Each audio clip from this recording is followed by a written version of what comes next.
وعن ابي شريح خويلد بن عمرو الخزاعي رضي الله عنه قال سمعت رسول الله صلى الله عليه وسلم يقول من كان يؤمن بالله واليوم الآخر فليكرم ضيفه جائزته قالوا وما جائزته يا رسول الله قال يومه وليلته والضيافة 3 أيام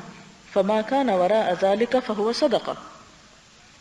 حضرت ابو شریح خوالد بن عمرو الخزاعی روایت کرتے ہیں، فرمایا کہ میں نے حضور صلی اللہ علیہ وسلم کو یہ فرماتے سنا، جو شخص اللہ تعالیٰ پر اور آخرت کے دن پر ایمان رکھتا ہے اسے چاہیے کہ مہمان کی عزت کرے اور اس کا حق ادا کرے۔ صحابہ نے عرض کیا یا رسول اللہ اس کا حق کیا ہے؟ فرمایا 1 دن اور 1 رات اور ضیافت 3 دن تک ہے، اس کے بعد صدقہ ہے۔ یعنی 1 دن اور 1 رات مہمان کی عزت کے لیے معمول سے ہٹ کر بہتر کھانے پینے کا انتظام کیا جائے، اور 3 دن تک اس کو عزت اور احترام اور وہ باقی تمام حقوق جو اپنے سے بڑھ کر دیے جائیں۔ 3 دن کے بعد وہ گھر کا ایک فرد شمار ہوگا، یعنی جو گھر کے لوگ کام کاج وغیرہ میں مدد کریں وہی آنے والے کو چاہیے کہ وہ بھی اس میں شریک ہو۔ اور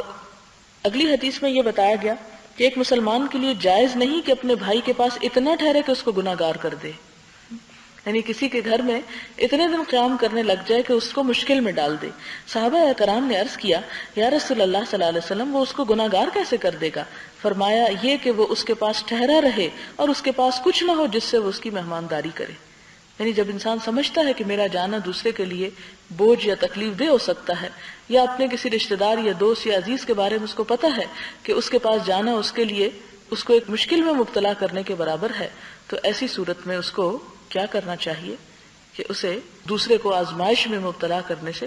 بچنا چاہیے اور اپنا اہتمام خود ساتھ رکھنا چاہیے۔ کیونکہ مثال کے طور پر جیسے آپ بیمار ہیں اور آپ پرہیز کا کھانا کھاتے ہیں، یا آپ کے ساتھ بچے ہیں اور ان کو ایکسٹرا دودھ یا اور چیزیں چاہیے، تو ایسی صورت میں مہمان کو چاہیے کہ اپنی ضرورت کی چیزیں پھر اپنے ساتھ رکھے، نہ کہ انہیں جا کر جن کے گھر مہمان ہیں ان کو کسی پریشانی میں مبتلا کرے کہ وہ پورا نہ کر سکیں اور پھر وہ ایک آزمائش اور مصیبت میں گرفتار ہو کر